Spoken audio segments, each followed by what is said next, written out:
दोस्तों इस वीडियो में हम बात करेंगे 90s की एक ऑल टाइम ब्लॉकबस्टर फिल्म कुछ कुछ होता है से जुड़े बहुत सारे अननोन फैक्ट्स और इसके बॉक्स ऑफिस परफॉर्मेंस के बारे में। तो चैनल को सब्सक्राइब कीजिए और वीडियो पूरा देखते रहिए। लेकिन वीडियो स्टार्ट करने के पहले आपको कुछ बताना चाहता हूँ।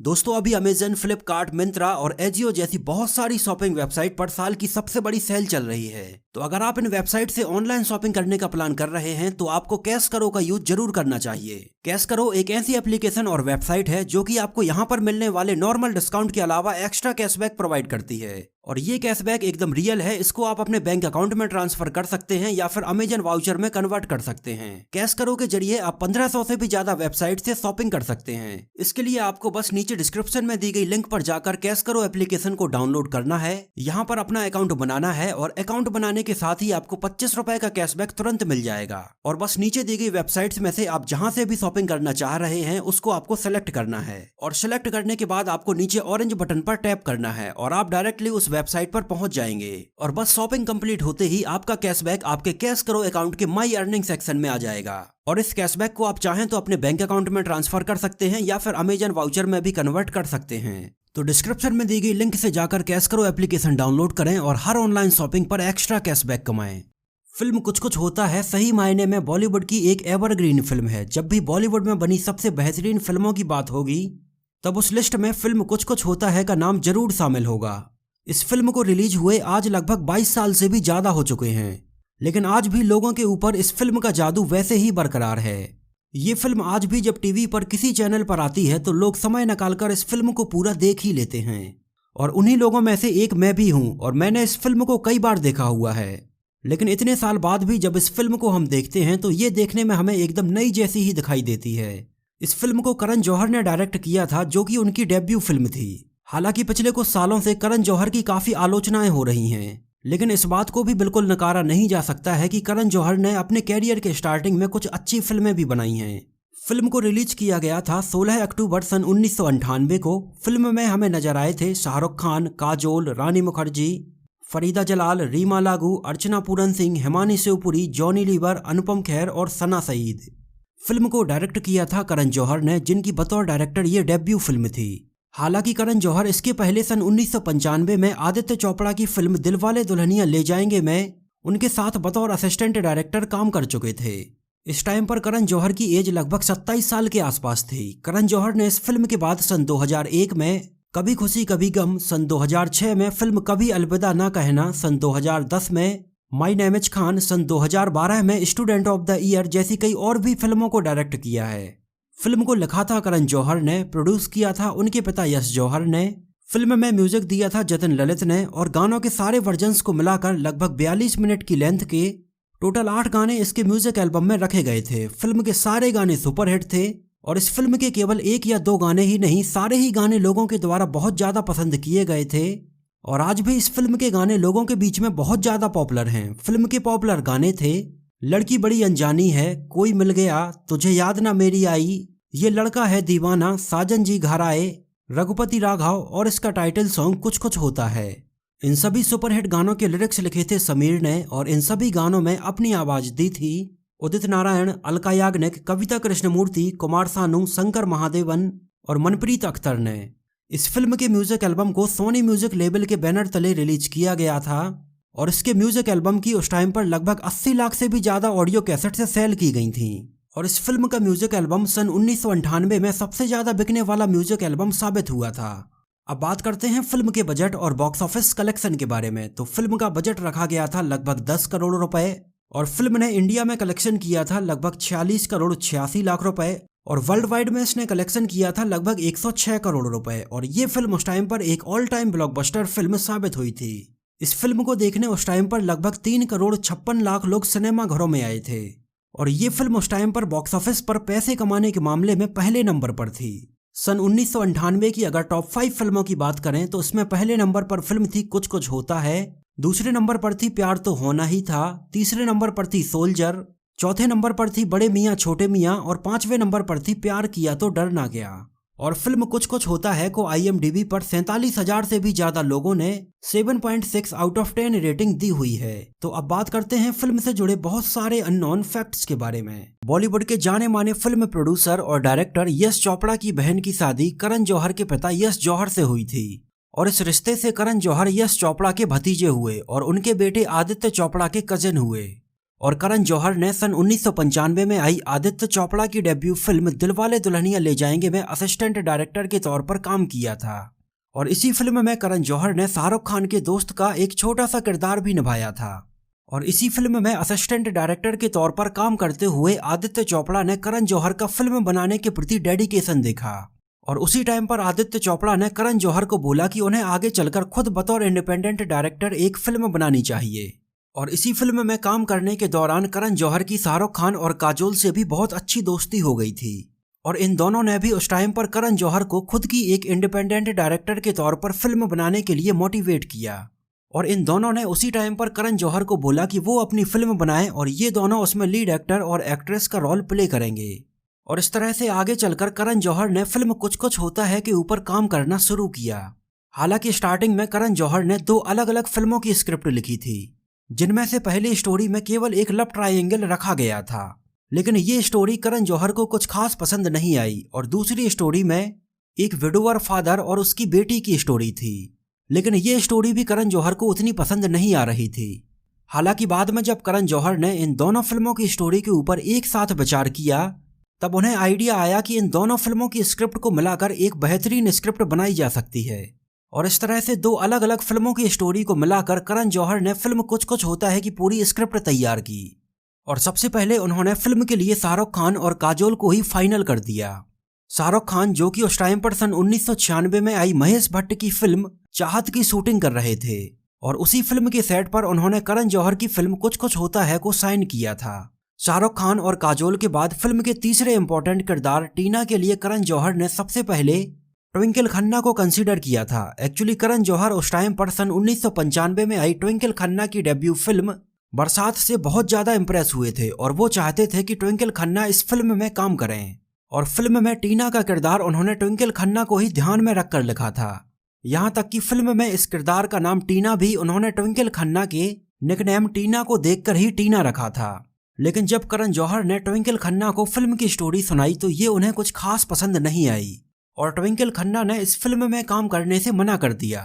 ट्विंकल खन्ना के मना करने के बाद उस टाइम पर करण जौहर ने बॉलीवुड की लगभग हर बड़ी एक्ट्रेस को इस किरदार के लिए अप्रोच किया था, जैसे करिश्मा कपूर, ऐश्वर्या राय, रवीना टंडन, शिल्पा शेट्टी, उर्मिला मातोंडकर और तब्बू जैसी एक्ट्रेस को।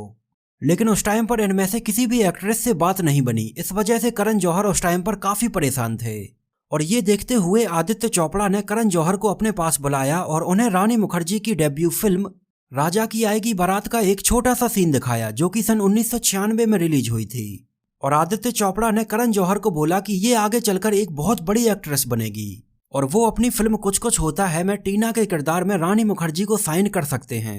हालांकि रानी मुखर्जी की एज उस टाइम पर मात्र 18 साल के आसपास थी और रानी मुखर्जी ने फिल्म की स्क्रिप्ट सुनते ही इसमें काम करने के लिए हाँ बोल दिया था। लेकिन करण जौहर के पास इससे भी बड़ी प्रॉब्लम थी कि फिल्म में अमन मेहरा के किरदार में कौन से एक्टर को साइन किया जाए। एक्चुअली करण जौहर चाहते थे कि फिल्म में ये किरदार कोई बड़ा एक्टर प्ले करे, लेकिन फिल्म में इस किरदार की एंट्री ही फिल्म के सेकंड हाफ में होती है। इस वजह से कोई भी बड़ा एक्टर इस किरदार को प्ले करने के लिए तैयार नहीं हो रहा था। करण जौहर ने उस टाइम पर इसके लिए अजय देवगन, सैफ अली खान, चंद्रचूड़ सिंह, मुकुल देव और ऐसे कई और एक्टर्स को अप्रोच किया था, लेकिन उस टाइम पर इनमें से किसी से भी बात नहीं बन पाई थी। और इसी दौरान करण जौहर सलमान खान को चंकी पांडे के घर में रखी गई एक पार्टी के दौरान दिख गए, तो सलमान खान ने खुद ही करण जौहर के पास जाकर बोला कि तुम शायद कोई फिल्म बना रहे हो जिसके लिए किसी एक्टर की तलाश कर रहे हो, तो मैं इस फिल्म में काम करने के लिए तैयार हूँ। और अचानक से सलमान खान की ये बात सुनकर करण जौहर एकदम शॉक्ड हो गए थे, क्योंकि उन्होंने ये बात उस टाइम पर सलमान खान से एक्सपेक्ट भी नहीं की थी।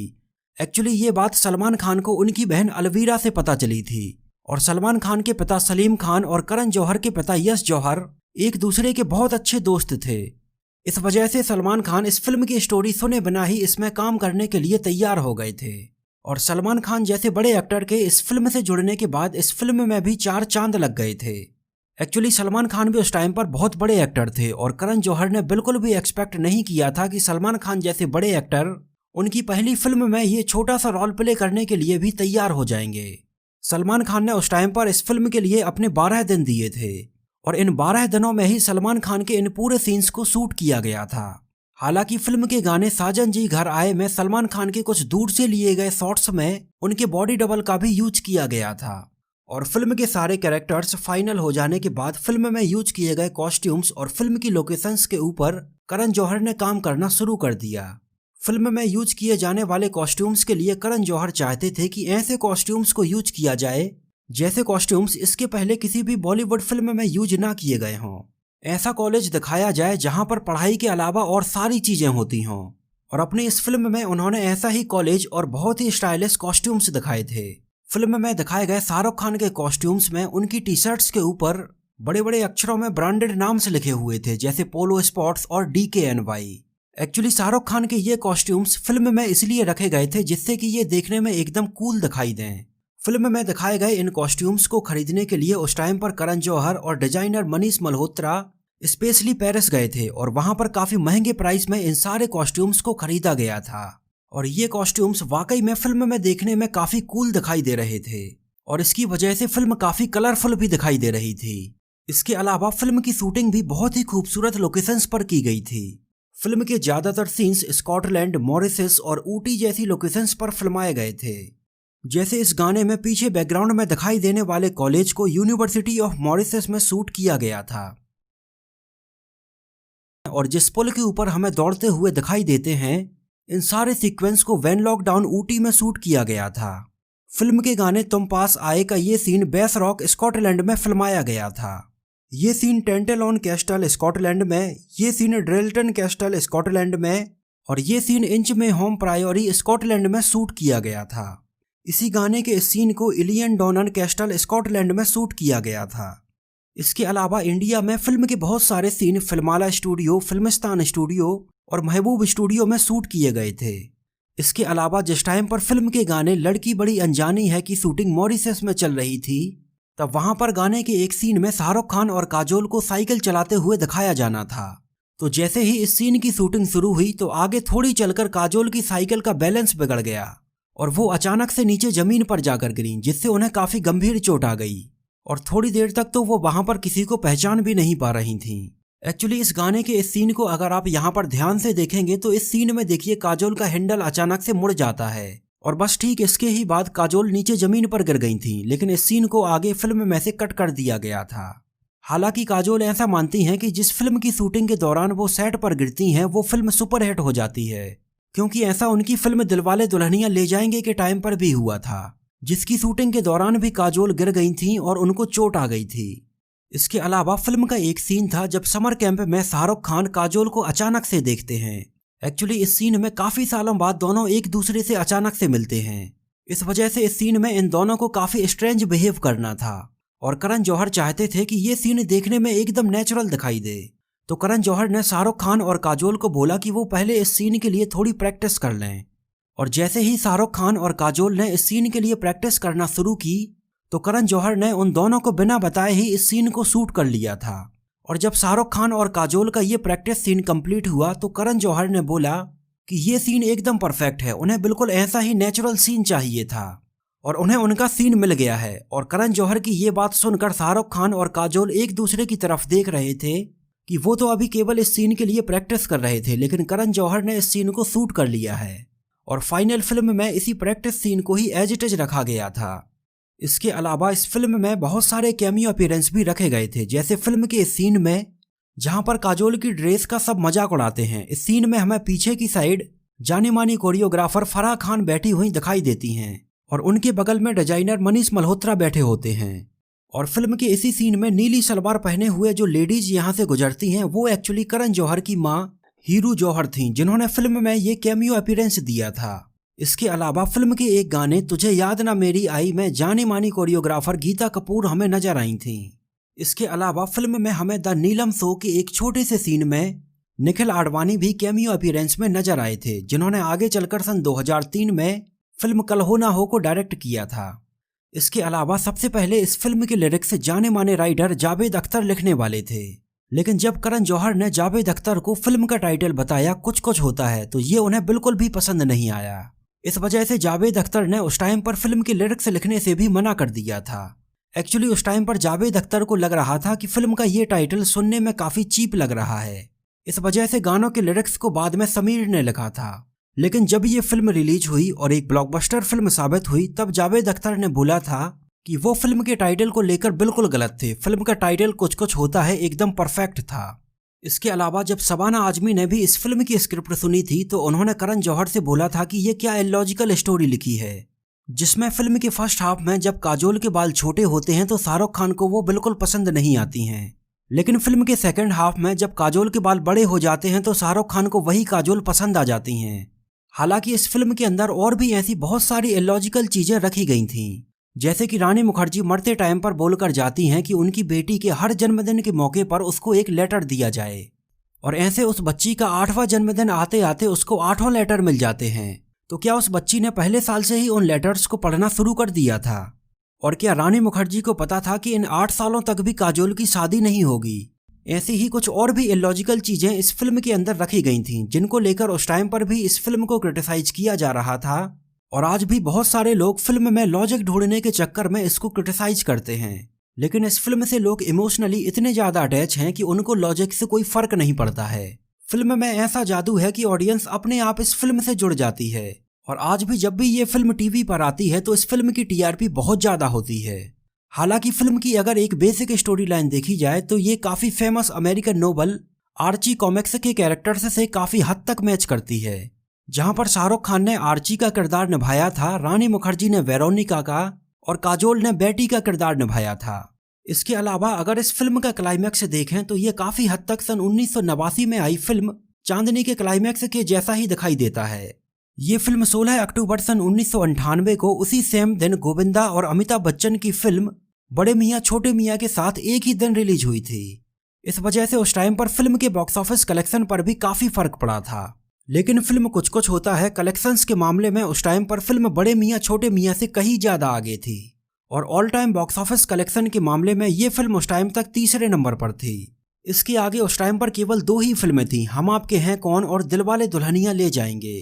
ये फिल्म जब रिलीज हुई तो इस फिल्म को ऑडियंस ने और क्रिटिक्स ने बहुत ज्यादा पसंद किया, और इस फिल्म को उस टाइम पर 2 नेशनल अवार्ड और 8 फिल्म फेयर अवार्ड मिले थे।